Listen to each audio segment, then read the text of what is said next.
हम शारदा झा सबगोटा के प्रणाम करै छी। आइ हम छठम दिन का कथा बतबै छी। छठम दिन का कथा गंगा के अवतरण केना भेलनि ओहि के कथा हम बतबै छी। केना धरती पर गंगा एली ओहि के कथा बतबै छी। सगर महाराज छलथि हैं, हुनका दूटा पत्नी छलखिन, वैदर्भी और सेव्या। सेव्या से असमंजस नामक पुत्र होइ छनि, लेकिन वैदर्भी के संतान नहीं होइ छै। ओ बहुतो दिन तक महादेव के उपासना करै छथि। महादेव प्रसन्न भए हुनका आशीर्वाद दै छथिन। हुनका बच्चा होइ छै। ओ बच्चा एकटा मांस के लोथड़ा के रूप में जन्म लै छै। बहुत कनै छथि, दुखी भऽ जाइ छथि। तहन महादेव एकटा ब्राह्मण के रूप में अबै छथिन। ब्राह्मण के रूप में अबै छथिन और ओहि लोथड़ा के खंड खंड कऽ 60,000 खंड करै छथिन और एकटा तौला में दऽ ओहिमे तेल दऽ ओकरा राखि दै छथिन। कनी दिन बीतै छै। कनी दिन बीतलाक बाद ओ सबटा जतेक ओ तौला में जो टुकड़ा छलै से सबटा खूब सुंदर पुरुष के रूप में जन्म लै छथिन, पुरुष भऽ जाइ छथिन। तऽ सगर के 60,000 एहि पत्नी में भऽ जाइ छनि बच्चा। एक बेर सगर महाराज अश्वमेघ यज्ञ केलथि। 99टा भऽ गेल छलनि और एकटा रहि गेल छलनि हैं। तऽ ओ यज्ञ केलथि। तऽ यज्ञ के घोड़ा छोड़लखिन। तऽ ओहि के घोड़ा के पाछू पाछू ओ अपन 60,000 पुत्र के भेजलखिन। यज्ञ संपन्न नहीं हुए ओहि के दुआरे इंद्र के जहाँ कि नीचा में बेसी धर्म हुआ लगे छे, तऽ इंद्र के तऽ आसन डोलऽ लगे छनि। होइत रहे छनि जे हमर सीट कियो दोसर नहीं पकड़ि ले। ओ विघ्न बाधा करऽ लगे छथिन। तऽ यह भेलै। ओ जे घोड़ा छलै तकरा इंद्र चोरा लै छथिन आ चोरा के कपिल मुनि के आश्रम में बांधि दै छथिन। ई 60,000 जे पुत्र रहै छथिन ओ घोड़ा के पाछू दौड़ल जाइ छथिन। ओ पूरा धरती के खुनैत खुनैत खुनैत ओहि घोड़ा के पाछू पाछू पाछू जाइ छथि। खुनैत खुनैत ओ कपिल मुनि के आश्रम में चलि जाइ छथि। ओहिठमन कपिल मुनि तपस्या में लीन रहै छथि। हुनका एहि बात के किछु पता नहीं छनि जे हमरा आश्रम में के घोड़ा बान्हलक, के की भेल। तऽ हिनका सब भए कऽ होइ छनि जे हिनके एहिमे हाथ छनि। तऽ ओ ओतऽ उत्पात मचबऽ लगै छथि।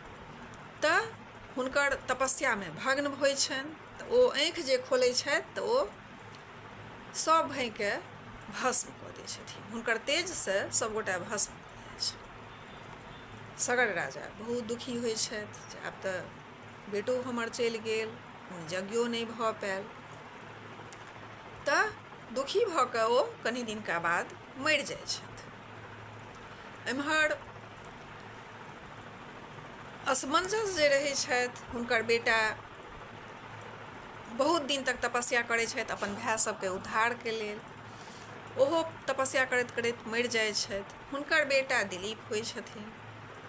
ओहो बहुतो दिन तक तपस्या करै छथि अपन भाई सबके उद्धार के लेल। हुनकर पुत्र अंशुमन होइ छथिन। ओहो मरि जाइ छथिन। चारिम पीढ़ी में भागीरथ के जन्म होइ छै। भागीरथ बहुत वर्ष तक विष्णु के उपासना करै छथि। विष्णु भगवान प्रसन्न भए कहै छथिन जे की कारण से अहाँ एतेक तपस्या कऽ रहलहुँ हैं। तऽ कहलखिन, सब बात बतबै छथिन जे हमरा की हेतै जे हमर भाई सबके उद्धार हेतै। ओ कहै छथिन जे एकर तऽ एकेटा उपाय छै जे गंगा जे सबके दहा देथिन, ओहि राख के गंगा में विलीन भऽ जेथिन, अपना में विलीन कऽ लेथिन तऽ सबके मोक्ष भेट जेतै, सबके उद्धार भऽ जेतै। आब ओ तपस्या करऽ लगली महादेव के जे गंगा के केना आनल जाय धरती पर। तऽ महादेव तऽ प्रसन्न भऽ जाइ छथिन, भक्त के बस में छथिन। तऽ महादेव प्रसन्न होइ छथिन आ कहै छथिन, भागीरथ कहै छथिन जे अहाँ गंगा के आबऽ दियौन नीचाँ, हिमालयसँ नीचाँ आबऽ दियौन। तऽ इएह भेलै, कहै छथिन ओ जे हिमालयसँ जे नीचाँ उतरती तहन तऽ धरती रसातलमे चलि जेतै। तऽ ओ की करै छथिन, तऽ गङ्गाके पहिने अपन मस्तकपरमे उतारै छथिन, तकर बाद से ओ पहाड़सँ नीचाँ उतारै छथिन गङ्गाके। ओ गङ्गा भागीरथके पाछू पाछू पाछू पाछू आबै छथि। ओ जहनी ऋषिके आश्रममे गङ्गा आबै छथि, ओ आश्रममे ऋषिके कुटिया डूबऽ लगै छनि। ओ की करै छथि, ओ गङ्गाके अपना मुँहमे लऽ लै छथि। मुँहमे लऽ लै छथिन तऽ आब तऽ बहुत प्रलय भेलनि भागीरथके। फेर ओ हुनका प्रसन्न करऽ लगै छथिन, फेर हुनकर ओ सेवा शुश्रूषा करऽ लगै छथि, हुनकर विनती करऽ लगै छथिन जे हम जा रहलहुँ हँ अपन भायके उद्धार करै लए, आ अहाँ छोड़ि दियौन गङ्गाके। तऽ ओ छोड़ि दै छथिन। ओहीठमन ओ जाह्नवी गङ्गा कहाबै छथिन। फेर ओ गङ्गाके लऽ कऽ आबै छथिन, ओ हरिद्वारके रास्ते गङ्गाके अनै छथि। जतऽ ओ 60,000 जे हुनकर भाय छथिन बेमात्र, ओ जतऽ रहै छथिन, आ जतऽ जतऽ ओ खुनने रहै छथिन घोड़ाके तकै लए, ततऽ ततऽ ओ जे गङ्गा जे छथिन से सभटा ओकरा भरने जाइ छथिन। आओर जतेक ओ हुनकर जे राख रहै छै, ओ सभटाके अपनामे विलीन केने जाइ छथिन। सभके उद्धार भेल जाइ छनि, सभके उद्धार भेल जाइ छनि। एहि तरहे भागीरथ गङ्गाके अनै छथि।